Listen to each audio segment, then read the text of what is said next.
I'm Pete Wright. And I'm Andy Nelson. Welcome to the next reel. When the movie ends, our conversation begins. The Super Inframan is over. As long as we have Super Inframan, we shall be safe. All right, Andy, how did we choose this cockamamie movie? This is our member bonus episode where we're in the middle of our Golden Jubilee 1975's Pioneering Visions in Global Cinema series. And so we put a number of options out for our members to vote on. And last month, we covered Night Moves, kind of a neo-noir from 1975. And here we ended up with a Hong Kong Kung Fu tokusatsu-inspired story about Inframan and Reima's journey to become this character. I don't know if I'd heard of this film, but I guarantee you, Pete, if I had seen this when I was a kid, I would have been in love. Yeah. Right. Like, are right. You not sure? No. Are you doubting that for me, or are you saying you're not sure for yourself? No, I'm agreeing with you, just judging how much of that I want to be on the record. Like in the same way that had I been at the certain age, like Power Rangers would have been amazing for me, right? Like I get it. This movie is like going to a 1970s pop culture museum in China. It's crazy, this movie. And it feels, I mean, I don't want my general vibe to indicate that I didn't care for it, because I had a blast. Like, I had a blast. It is a lot. This movie's a lot with not a whole lot of nuance, subtlety. This movie is blunt force trauma.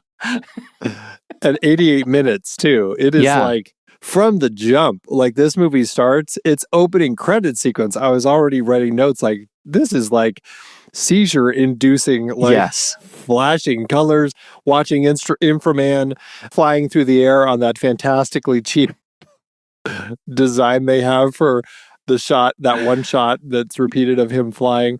Like, over and over. It was a glorious opening. And then that went to a bus ride, like a school bus. Yep. That suddenly a dragon... interrupted by a dragon glider. Falls from the sky, crashes in front of them, disappears, and then like all of everything kind of falls apart. The kids make it off the bus. Right. Their host makes it off the bus, but the driver does not. That's the start. Crazy. This is where I want to start. Like, so I know I'm the things I'm going to say are going to sound like things that Pete shouldn't ask. I'm going to do it. And we have an hour to talk about this, Pete. I have a feeling we're going to be asking questions that shouldn't be asked about this movie. Okay. So the monster, let's start with the monster. Okay. The first monster is the dragon glider that comes overhead, and it just sort of falls inert from the sky. There's no movement to it at all. It just falls down right in front of the bus. And it just sort of glides down and lands there and kind of wobbles a little bit. And then it just vanishes. I don't know where. It just fades out of reality. And the highway crumbles into the cliff's side below. Where does the dragon go? Did it die? We have to try to gauge, like, what is this dragon represent? And in retrospect, or thinking about it after I finished the movie, I think we are meant to assume that was demon Princess Elzebub in her dragon form. And she's, I don't know, out and about, but she's at this point where she's awakened after 10 million years, and now she's going to conquer Earth. And so I'm assuming maybe this is her out and starting her conquering, because she lands. My hunch is she absorbs herself into the ground, is what we're meant to kind of assume. Like, she goes back down to her underground lair. Okay. in the process, she's using that to destroy the city. Because we go from that highway crumbling, the bus falling, and then we cut into the city and everything is on fire. Like, it's just like, okay, so like this is destruction. I guess we're just seeing what happens when... It's like pre-fire code city construction. Right. Because this thing was gone. I like that we see a person, like an actual person, in an upstairs window at one point on fire, just jump out. I was like, wow, they are doing some fantastic firework here today. Yes, indeed. There is so much awesome firework. And I mean, at this point in the movie, I am now aware this is a group of people who are just having fun. They're just having a good time. And they see something in the world and they say, I'll bet that could be a prop. And let's put it in our movie. So then we go from that to the secret.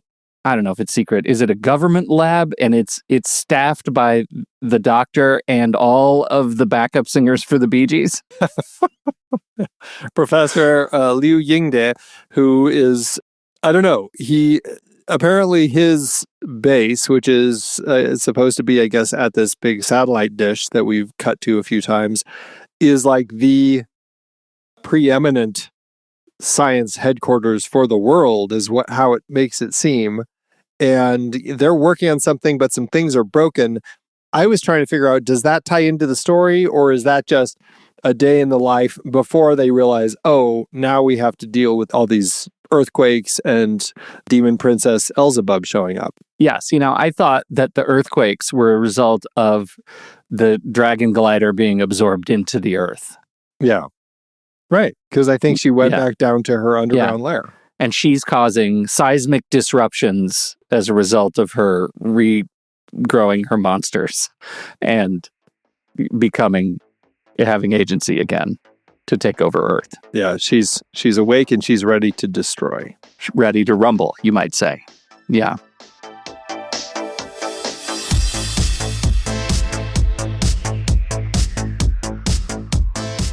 Hey there, all you kaiju-kicking cinephiles. Andy here, and I've got some news that'll make you want to don your super-powered armor and blast off into a world of pure, unfiltered tokusatsu mayhem. If that little taste of our Super Inframan discussion got your pulse pounding and your inner hero ready to take on the forces of evil, then it's time to upgrade to the full-throttle experience by becoming a member. When you join our elite squad of super enthusiasts, you'll gain access to a whole arsenal of exclusive content, including monthly member bonus episodes like this that'll take you on a wild ride through the world of cinema, with more jaw-dropping moments than the science headquarters facing off against the diabolical schemes of Princess Dragon Mom. You'll also unlock bonus content from our other shows like Sitting in the Dark, CinemaScope, and The Film Board. It's your all-access pass to the most epic movie festival ever, without the risk of getting caught in the middle of a climactic battle between the forces of good and evil. As a member, you'll enjoy early ad-free access to all our shows, allowing you to leave the mere mortals behind and experience our content the way it was meant to be heard. Plus, you'll have the power to help shape our programming by voting on upcoming member bonus episodes of this show. You'll be able to pick the perfect film, monster-stomping classic or not, for us to dissect without having to undergo the rigorous training of the science headquarters. Our Discord community is open to everyone, but as a member, you'll have the chance to really make the membership channels crackle with the energy of 1,000 exploding monsters. It's your virtual command center where you can swap movie recommendations, debate the finer points of cardboard sets, and generally geek out with some of the most passionate film fanatics around. Just keep your wits about you and be ready to transform at a moment's notice. So what are you waiting for? Head over to truestory.fm/join and sign up today. For just $5 a month or $55 for the whole year, you'll get a VIP pass to the most thrilling ride in podcasting. Once you've experienced the full unfiltered glory of our Super Inframan discussion, you'll be ready to join the ranks of the Science Patrol and fight alongside us, even if it means facing off against the nefarious demons of the underground monster world. Don't just take my word for it. Join the crew and find out for yourself. We'll be waiting for you, ready to fire up the projector and dive headfirst into the world of cinematic awesomeness. So grab your helmet, charge up your solar rays, and get ready for the ride of your life. The ultimate movie extravaganza is about to begin, and we're just getting started. Stay vigilant, my friends, and remember, when the fate of the world is at stake, the Super Inframan will always be there to save the day.